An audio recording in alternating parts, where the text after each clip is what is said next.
am open to understanding that I'm flawed and that there's always room to grow. Sarah Ann Masse. Hello and welcome to Truth Be Told. We have lots to get through Yes. today. Well, I want to talk about She Said, Mm. and it's your feature film debut, but it's not just a film, and you're not just acting, are you?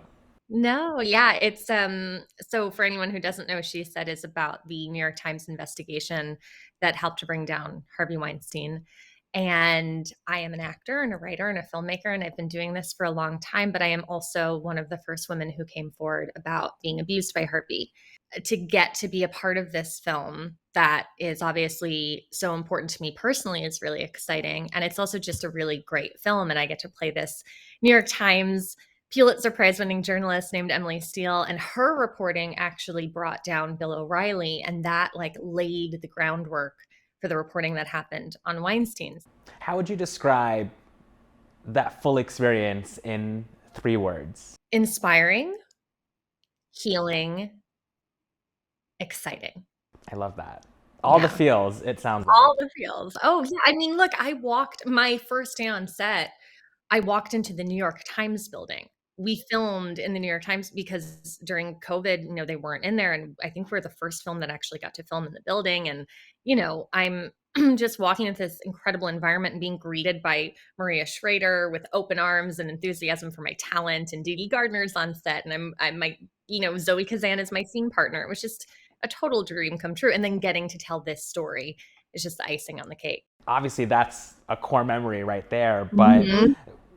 at what point during this whole experience did it really kind of feel so real to you? Yeah, well, the whole thing's been sort of surreal because, like I said, I've been performing for a really long time. And so you have this anticipation that at some point, if you become successful, there's probably going to be some sort of attention on you as a person beyond just your craft. And so that was always in the back of my head that that might happen. But, coming forward with my story of sexual abuse, the focus was on me for a very different reason. And I had to get comfortable pretty quickly with talking about things that were very vulnerable and very difficult. And what was painful, one of the most painful things about it was that my career started to be harmed because I did that thing, because I told this truth and I tried to make the world a little bit better. And that's been a frustrating, difficult process. I've had to grieve, I've had to keep pushing forward and creating my own work. My path to becoming a part of this film, She Said, was kind of surreal too, because when it was announced, when the casting was announced for Zoe and Carey Mulligan, I was really excited, but I also was like, I wonder if they're going to do the thing where they cast survivors, because that's what I've been advocating for years. And I, as an actor, wouldn't in a million years think to do this for myself because I'd be so nervous and I would feel like it was so arrogant. But I called the Universal switchboard and I just kept giving names of executives until I got connected to one of their voicemails. And I left a voicemail and I sent an email, and I didn't pitch myself as an actor. I said, "Hey, I'm a Weinstein survivor. I run this initiative. This is what we do. We advocate for survivors to have opportunities in this industry. I think it's a great opportunity." And they wrote back within an hour. And a couple of weeks went by and I ended up having a meeting. And I thought, oh, this is great. They're taking this seriously. If nothing else, it'll be in the back of their head and hopefully they'll give opportunities. And then I got an audition. Where does that drive come from? That ability to be like, hi, I have something to say and you have to listen to me? I don't know exactly. I think ever since I was really little, I had this sense of like justice and wanting to I was a big time rule follower, but I also would very happily like break the rules of society. Like I stand up to adults if I thought I was seeing something unjust happening. Yep. So I think that's always been kind of a part of me. In 2020, you formally launched Mm. Hire Survivors Hollywood after years of work before 2020 getting Yeah. to that formal launch, and then this effort raises awareness and support for survivors of sexual violence in the entertainment industry. Mhm. What were those why me or why not me conversations with yourself when you're undertaking so Yeah. much of this? And it's I deeply think that's personal. I think that there is a little bit of an expectation that the people who are most harmed or most impacted are the ones who have to do the work all the time and have to keep putting themselves out there and keep making themselves vulnerable and keep putting a target on their back. And I've watched that my entire life. I've watched largely women of color, Black women, sort of lead the charge for advocacy and change for all sorts of social justice issues, and been really inspired by that and humbled by that. And so when I decided to come forward with my own story, I did it because I thought I might be able to help other people. Once I came forward, I realized I was being retaliated against in my career, and I started hearing stories from other survivors because I started talking about it, because that's just what I do. I was like, "Hey, this thing is happening and it's not right, and I want people to know about it." Um, I realized that there was also a lot of fear just around talking about that, talking about the retaliation and the work drying up or the auditions drying up, because it feels like somehow you're being judged, or people are going to think it is a reflection on your talent, or you're complaining, or whatever it is. So I thought, I don't think it can get worse for me.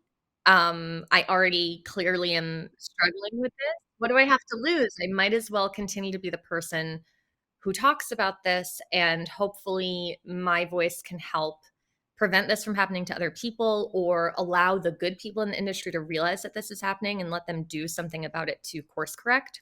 Without question, you have and are changing the industry for good. Thank So you.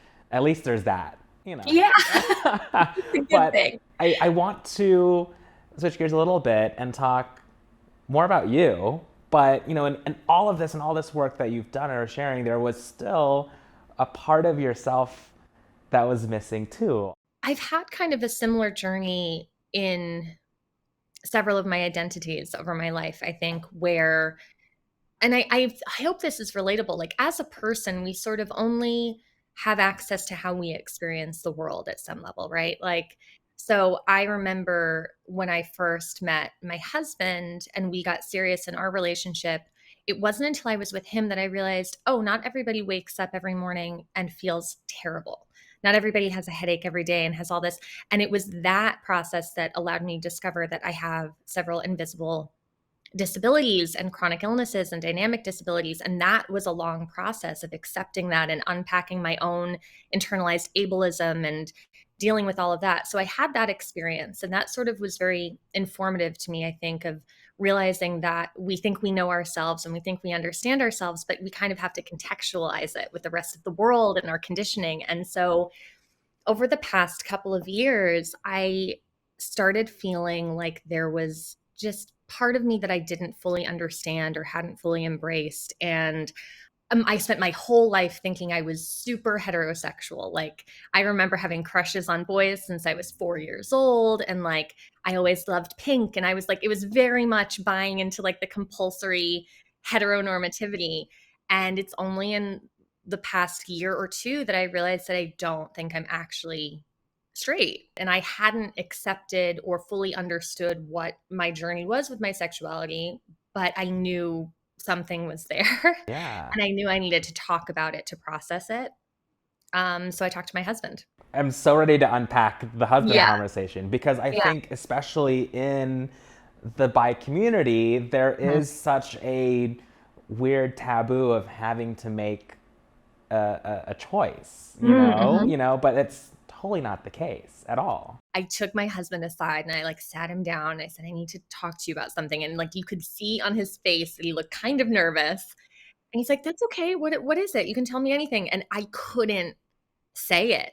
And as I couldn't get it out, he looked more and more nervous. And I mean, the poor guy, I was like, can you just guess what it Oh might be? no.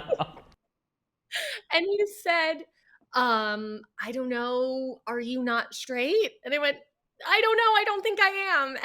Oh my gosh.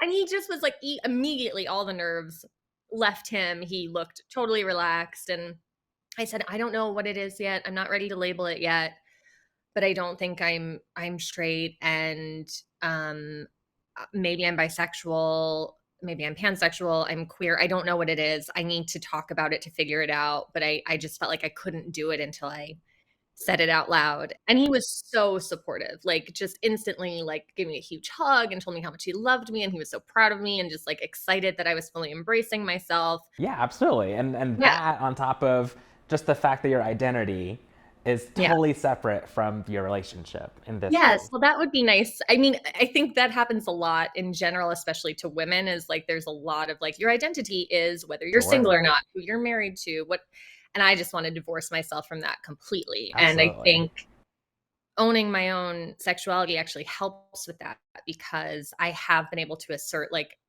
I'm coming out not because of how it impacts my relationship, because this is me.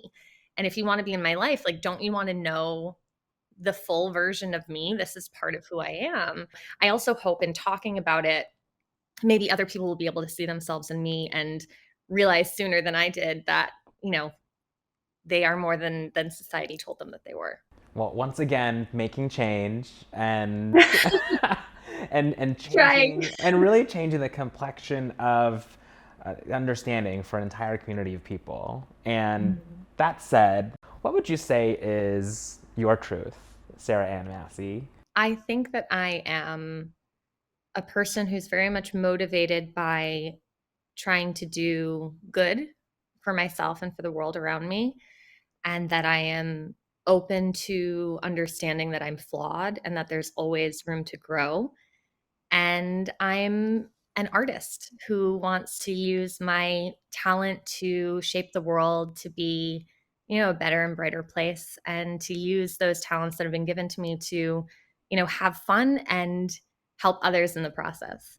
I'm so appreciative of your vulnerability and your openness in having these conversations. And I know you're not a stranger to them, but I don't know, it's just always an important reminder that, you know, your truth is the best part of who you are. And when we share that in ourselves, it inspires others to do the same. So thank you. Thank you. I'm so glad I got a chance to talk with you today.